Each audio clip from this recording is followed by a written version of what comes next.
हम्म, नमस्कार। मैं हूं सोनू कुमार। आज हम पढ़ेंगे नरेशन से जुड़े हुए एक्सक्लामेटरी सेंटेंस से। अब ये एक्सक्लामेटरी सेंटेंस से क्या होता है, सबसे पहले ये जानेंगे। एक्सक्लामेटरी सेंटेंस सबसे पहले क्या है कि अगर इन्वर्टेड कॉमा मतलब कि डायरेक्ट से जब इनडायरेक्ट बनाते हैं ना, तो उसमें आपको क्या करना है कि डबल इन्वर्टेड कॉमा के अंदर एक्सक्लामेटरी सेंटेंस को ढूंढना होगा। अगर एक्सक्लामेटरी सेंटेंस नज़र आते हैं तब जाकर के ये सारे के सारे रूल लगाइएगा। ठीक है, क्या है कि एक्सक्लामेटरी सेंटेंस से वो एक्साइटमेंट, अचानक क्या चीज़ का, तो अचानक दुखी का।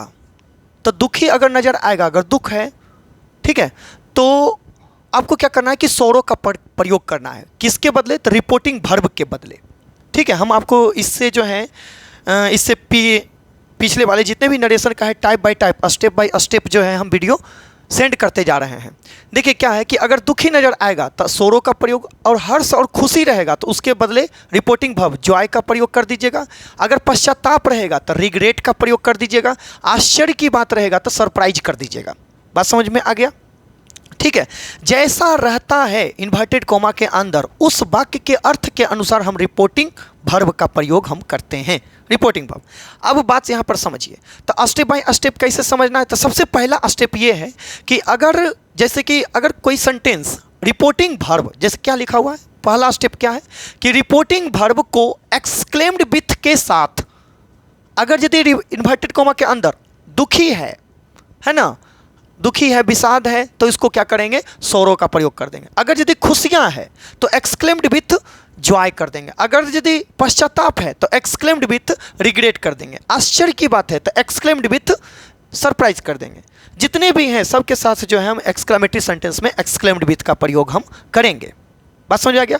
सबसे पहली बात यह है कि एक्सक्लेमेटरी सेंटेंस पहचानेंगे कैसे। तो देखिए क्या है, हाँ, उसके बाद क्या करना है कि जब आते हैं इन्वर्टेड कोमा की बात, तो इन्वर्टेड कोमा को हटा करके हम डबल ई डैट का प्रयोग कर देंगे। ठीक है, डबल इन्वर्टेड कोमा रहेगा, उसको हटा करके डैट का प्रयोग।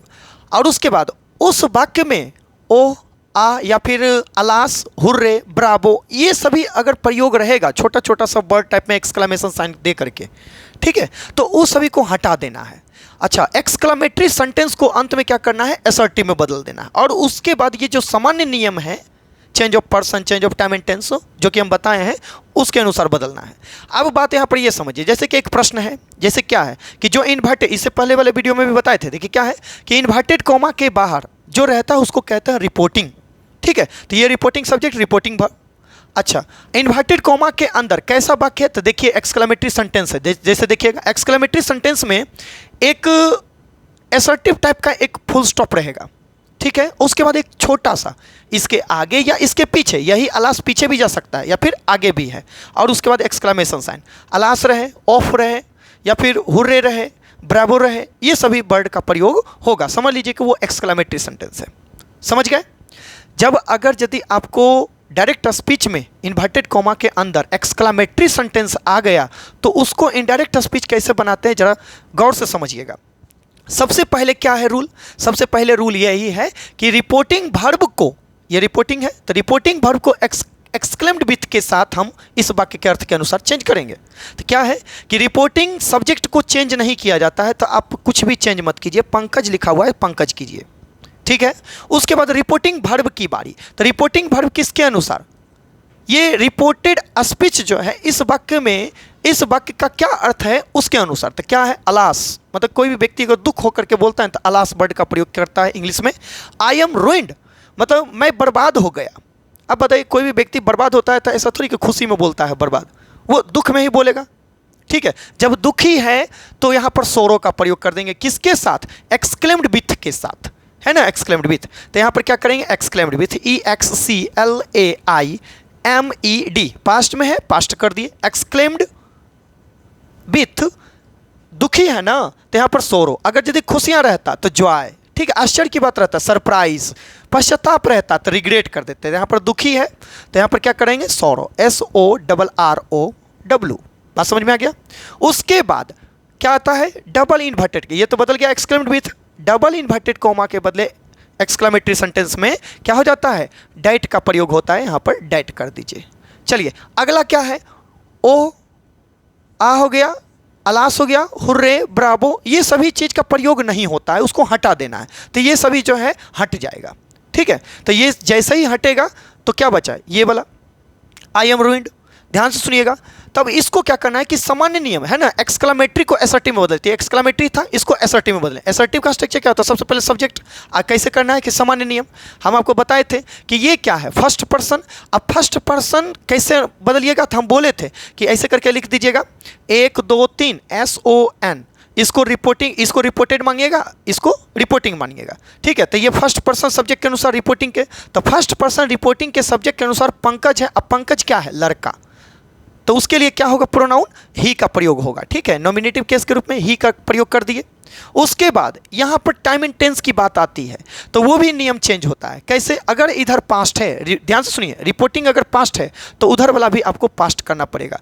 तो ये एम है तो एम इज आर का पास्ट क्या हो जाता है, वाज या बेयर, तो ही के साथ वाज लगता है। रूइंड आ गया है तो यहाँ पर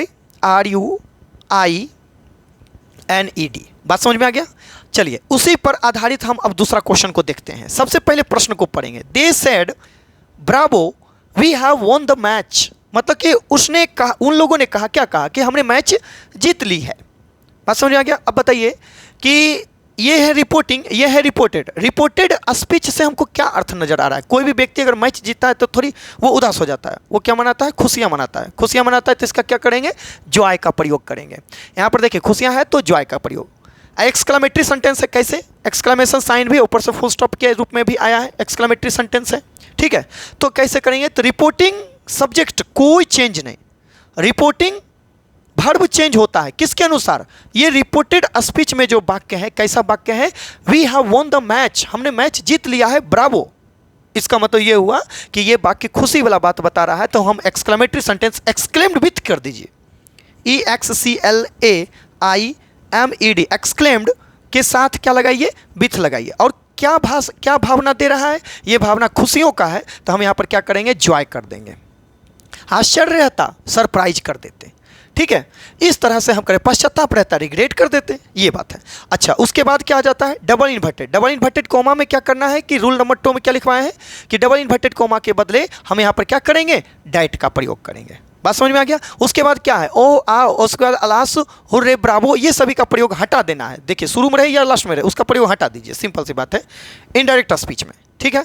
उसके बाद क्या कीजिए, सामान्य नियम के अनुसार असर्टिव को एक्सक्लामेटरी को असर्टिव में बदल दीजिए। एक्सक्लामेटरी है, असर्टिव में बदल दीजिए। असर्टिव का क्या होता है, सबसे पहले ये सब्जेक्ट है, और सब्जेक्ट सामान्य नियम के अनुसार चलिए, change of person, first person किसके अनुसार, सब्जेक्ट के अनुसार। बी तो आई भी तो फर्स्ट पर्सन होता है, फर्स्ट पर्सन सब्जेक्ट के अनुसार दे है, तो यहाँ पर क्या करेंगे, दे का प्रयोग कर देंगे, ठीक है। उसके बाद आगे बढ़ते हैं। हैव लिखा हुआ, ये प्रेजेंट है ना, तो ये टाइम जो है, जब अगर रिपोर्टिंग पास्ट में रहता है तो उधर वाला जो है रिपोर्टेड को भी हर हाल में पास्ट में लाना पड़ता है, ठीक है। ये है नियम।